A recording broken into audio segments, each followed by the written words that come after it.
Hi guys, നമ്മളിന്നൊരു കേര ബിരിയാണിയാണ് ഉണ്ടാക്കാൻ പോകുന്നത്. അതിനുവേണ്ടി നമുക്ക് കേര മീൻ മസാലയൊക്കെ തേച്ച് വെച്ചിരിക്കുകയാണ്. മുളക് പൊടി, മഞ്ഞൾപ്പൊടി, ഉപ്പ്, കുരുമുളക് പൊടിയൊക്കെ ചേർത്ത് മാഗ്നേറ്റ് ചെയ്ത് വെച്ചു. ഞാൻ ഇതിനു വേണ്ടി അലിബാബ റൈസാണ് എടുത്തിരിക്കുന്നത്. നിങ്ങൾക്ക് കൈമ റൈസോ ജീരകശാലയോ ഏത് റൈസ് വേണമെങ്കിലും യൂസ് ചെയ്യാം കേട്ടോ.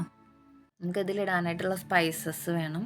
പട്ട, ഗ്രാമ്പു, ഏലക്ക, ജാതിപത്രി, സ്റ്റാർ അങ്ങനെയുള്ള സാധനങ്ങളൊക്കെ ഞാൻ എടുത്തിരിക്കുന്നത്. ഇഞ്ചി, വെളുത്തുള്ളി നമുക്ക് ചതച്ചെടുക്കാനാണ്. പച്ചമുളക് എടുത്തിട്ടുണ്ട്, 3 പച്ചമുളക് നമ്മൾ ചതച്ച് വെച്ചിരിക്കുകയാണ്. നമുക്ക് പിന്നെ ആവശ്യമുള്ളത് സവാളയാണ്. 3 സവാളയാണ് എടുത്തിരിക്കുന്നത്. ഫ്രൈ ചെയ്യാനും ഈ സവാള തന്നെയാണ് ഇതിൽ നിന്ന് തന്നെ എടുക്കുന്നത് കേട്ടോ. ചെറുതായിട്ട് സ്ലൈസ് ചെയ്ത് വെച്ചിരിക്കുകയാണ്.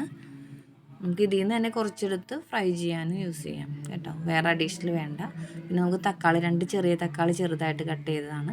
പിന്നെ കട്ട തൈര്, അതിൽ പുളിയില്ലാത്ത തൈരാണ് എടുത്തിരിക്കുന്നത്. പിന്നെ വേണ്ട ഒരു പകുതി ചെറുനാരങ്ങയുടെ നീരും ആവശ്യമാണ് നമുക്ക്. അതും എടുത്ത് നമുക്ക് വേണ്ട കുറച്ച് പുതിനയില വേണം. അതേപോലെ തന്നെ മല്ലിയിലയും വേണം. നമുക്ക് സവാള കുറച്ച് ഫ്രൈ ചെയ്യാനായിട്ട് ഇട്ടിരിക്കുകയാണ്. ഫ്രൈ ചെയ്തെടുക്കണം. അതേപോലെ തന്നെ ക്യാഷ്യും ഫ്രൈ ചെയ്യണം. നമുക്കതും ഫ്രൈ ചെയ്ത് മാറ്റി വെച്ച് കാണിച്ചു തരാം കേട്ടോ. ഇതേപോലെ ഫ്രൈ ചെയ്ത് നമുക്ക് എടുക്കണം. അതിനുശേഷം അതേ എണ്ണയിൽ തന്നെ നമുക്ക് ഫിഷ് ഫ്രൈ ചെയ്തെടുക്കാം. കണ്ടോ, അധികം ഫ്രൈ ആകാത്ത രീതിയിൽ ഫ്രൈ ചെയ്തെടുക്കണം. നമുക്ക് പിന്നെ കുക്ക് ചെയ്യാനുള്ളതാണ്. പിന്നെ അതേ എണ്ണയിൽ തന്നെ നമുക്ക് ബാക്കി സവാള വഴറ്റിയെടുക്കാം. ഓക്കെ, സവാള വഴറ്റ് നന്നായിട്ട് വരുമ്പോഴേക്കും നമുക്ക് ഇഞ്ചി വെളുത്തുള്ളി പേസ്റ്റ് അതിലേക്ക് ചേർത്ത് കൊടുക്കാം കേട്ടോ.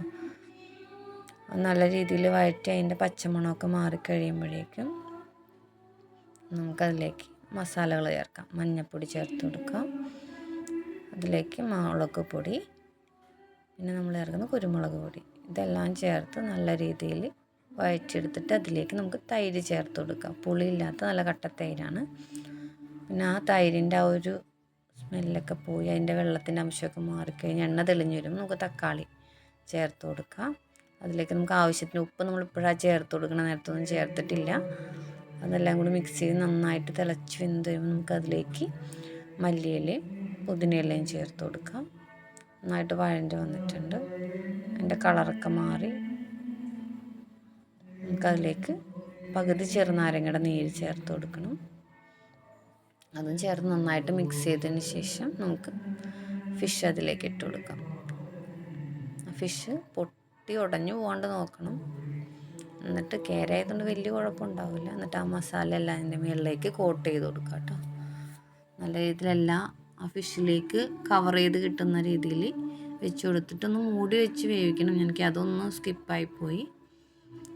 ഓക്കെ, അതുകൊണ്ട് നന്നായിട്ട് തൈ കഴിഞ്ഞിട്ട് അവസാനം ഗരം മസാലപ്പൊടിയാണ് ചേർത്ത് കൊടുക്കുന്നത്.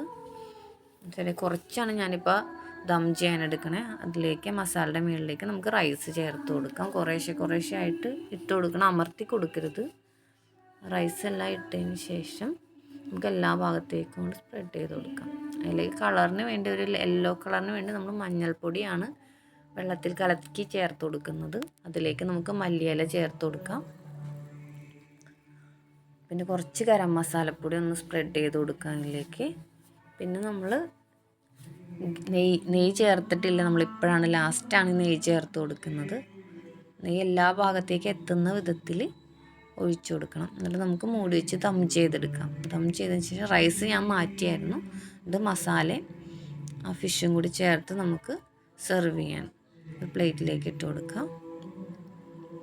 ഫിഷൊന്നും ഉടയാത്ത രീതിയിൽ എടുക്കണം. അതാണ് റൈസ് ആദ്യം നന്നായിട്ട് മാറ്റിയെടുക്കണം കേട്ടോ മേളിൽ നിന്ന്. അതിന് ശേഷം നമുക്ക് റൈസും കൂടി മേളിലേക്ക് ഇട്ട് സെർവ് ചെയ്യാം. ഇതെല്ലാം കഴിഞ്ഞ് നമ്മൾ ഈ സമയത്താണ് ഫ്രൈ ചെയ്ത് വെച്ചിരിക്കുന്ന ഓണിയൻ ഇട്ട് കൊടുക്കുന്നത് കേട്ടോ. അതായത് ഞാൻ ദം ചെയ്യുന്ന സമയത്ത് ഫ്രൈ ചെയ്ത ഓണിയൻ ഇട്ട് കൊടുക്കാറില്ല. അപ്പോൾ അതിൻ്റെ ക്രിസ്പിനെസ്സൊക്കെ പോകും. അതുകൊണ്ട് ലാസ്റ്റാണ് ചേർക്കുന്നത്. അത് നമുക്ക് റൈസിൻ്റെ കൂടെ കഴിക്കുമ്പോൾ നല്ല ടേസ്റ്റ് ആയിരിക്കും. അപ്പോൾ ക്യാഷും ഇട്ട് കൊടുക്കുക അതിൻ്റെ കൂടെ തന്നെ.